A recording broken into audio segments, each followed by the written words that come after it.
Hello students, good morning to everyone. Once again, I welcome you all in this online session. Today we will start relational constraints.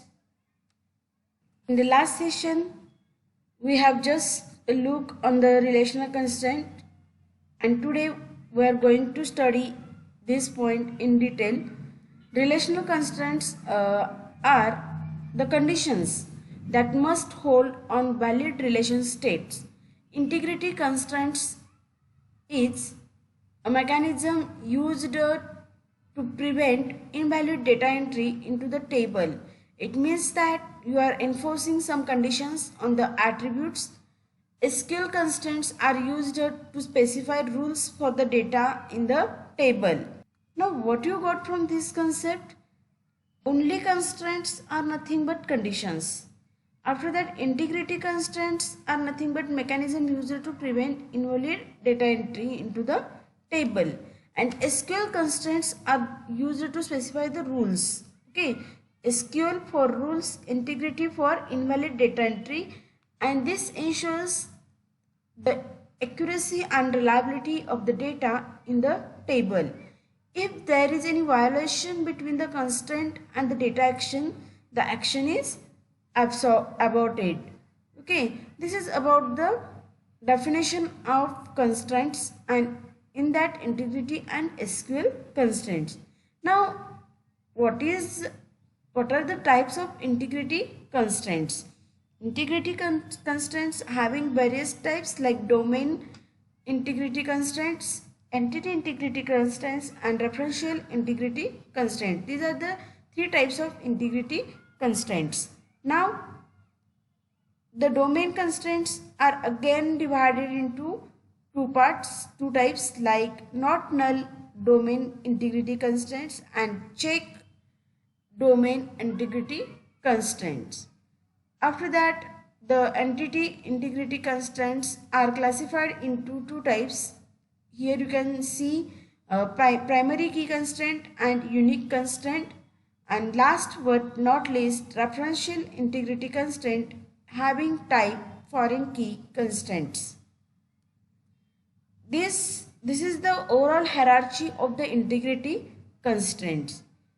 And now we will start study of integrity constraints in detail. Are you getting what are the types of integrity constraints? There are three types: domain integrity constraint, entity integrity constraint, and referential integrity constraints. Now, what is the domain integrity constraints? Domain constraints can be defined as the definition of valid set of values for an attribute. The data type of domain includes string, character, integer, time, date, currency, and so on. The value of the attribute must be available in the corresponding domain. Here recall the concept of C language. In the C language you have studied various data types like as I told you earlier, string, character, integer, time, date, currency. These are the various types of data types you already studied in the C language. Now that concepts are used here. As I said you, what is domain constraint? It is used as a definition of valid set of values for an attribute. Now you all know about attribute. Attribute is one of the property of an entity. Here example is given of domain constraint like the relation, that is the table is of student. Then the student having various attributes like ID, name, semester, and then age. Now IDs having integers like 1000, 1001, 1002, 1003, and so on, and names having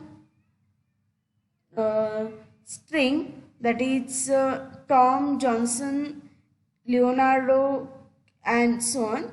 Then semester is again in integer, first semester or second semester or fifth semester or third semester, and so on.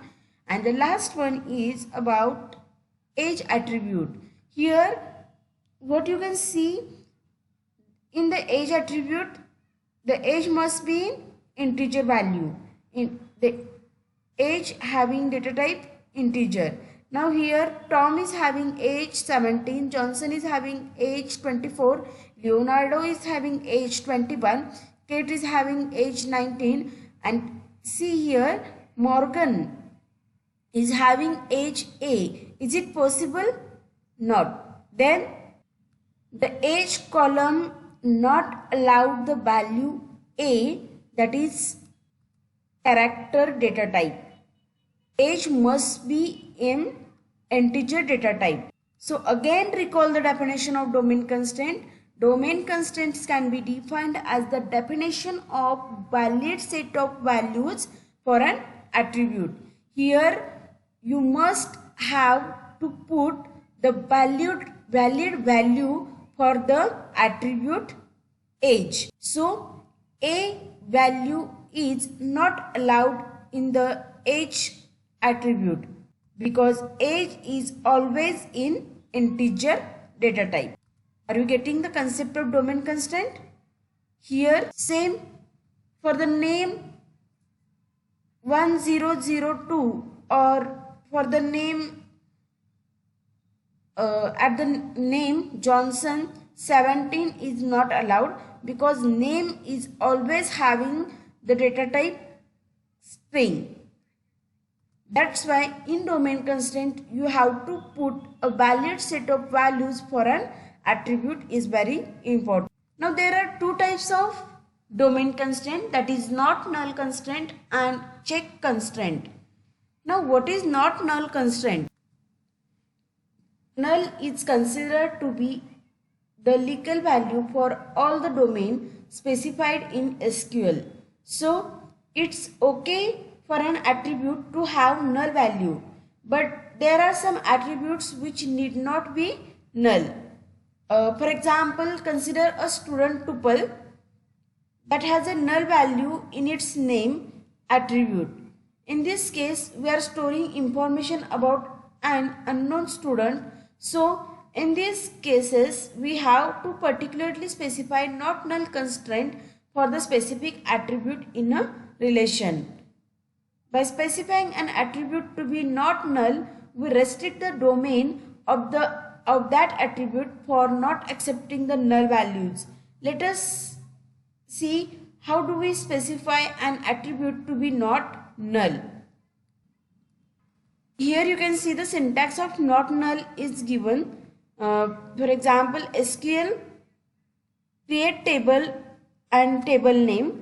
For example, like SQL create table student, and then in the bracket you have to put column name data type not null, column name data type not null. This is the overall syntax for the not null constraint. In not null constraint, by default all columns in the table allows no null values. When a not null constraint is enforced on a column or set of columns, it will not allow null values. Here the example is given. The following SQL query creates new table called a person and adds our 5 columns, 3 of which are ID, last name and first name. In this we specify not to accept nulls. Means ID must not be null, last name should be there and first name always be there. That's why these are not accepting the nulls. Here the example is in format, is in syntax, that is SQL create table person, then bracket open, and then you have to put ID number, that is column names, ID number, last name, first name, which are separated by the commas. ID number never be not null. That's why you have to put not null. Then last name is in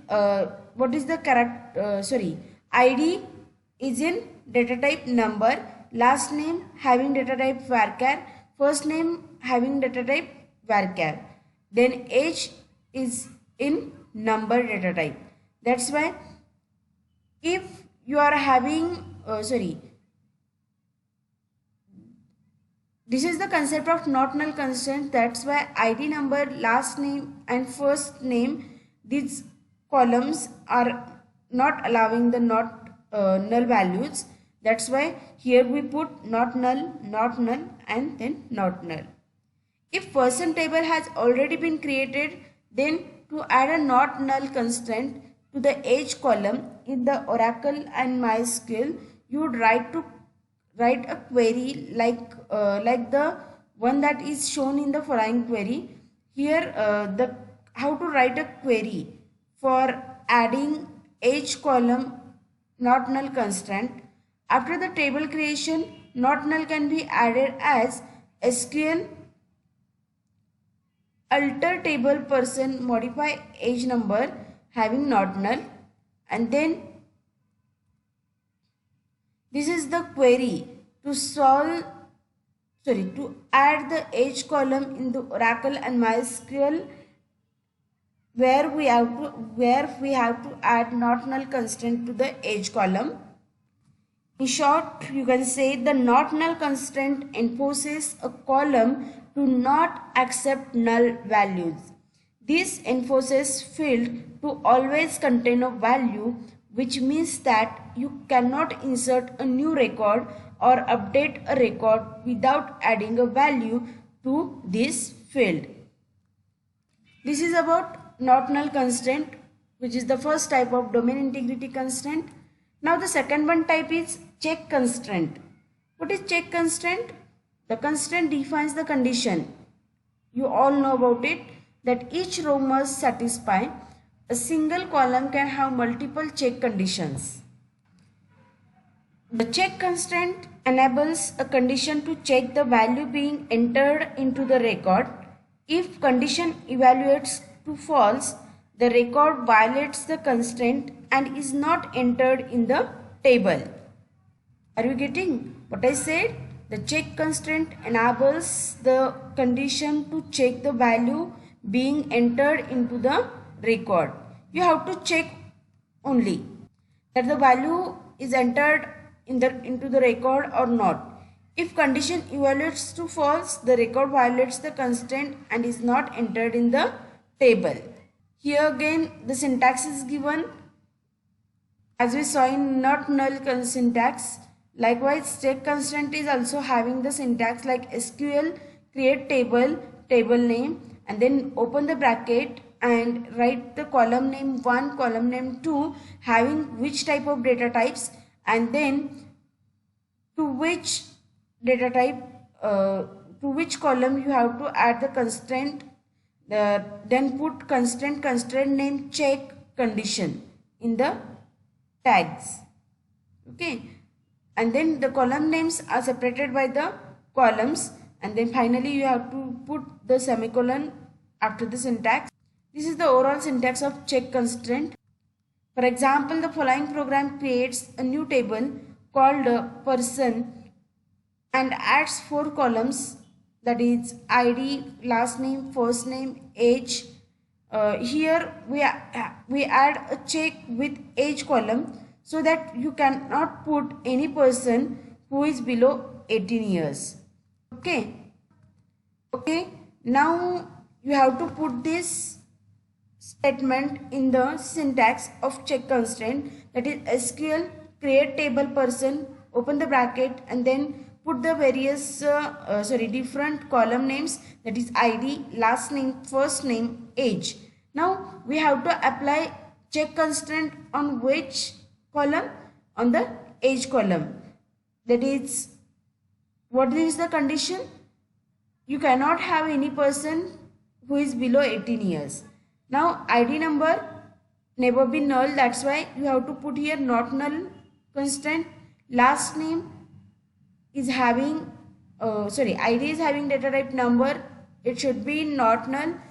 Then last name having data type varchar, first name having data type varchar, age is having data type number.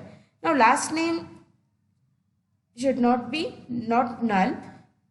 Then first name, after that add the column age which is having data type number, and then add the condition check constraint. Now how to put? Check in bracket age is not less than or equal to 18. This is the syntax or example of check constraint. Now the similar process is for SQL Server or Oracle or MS Access. To allow naming of check constraint and for defining the check constraint on multiple columns, use the following SQL syntax, that is like here given: SQL create table person, then similar columns ID, last name, first name, age with their data types, and on which you have to add not null constraint, write not null. Then city is in having data type varchar, and constraint on which on city, that is check person, check having condition age is less than or equal to, greater than or equal to 18, and city is equal to only Pune. This is this is one of the example for defining a check constraint on multiple columns.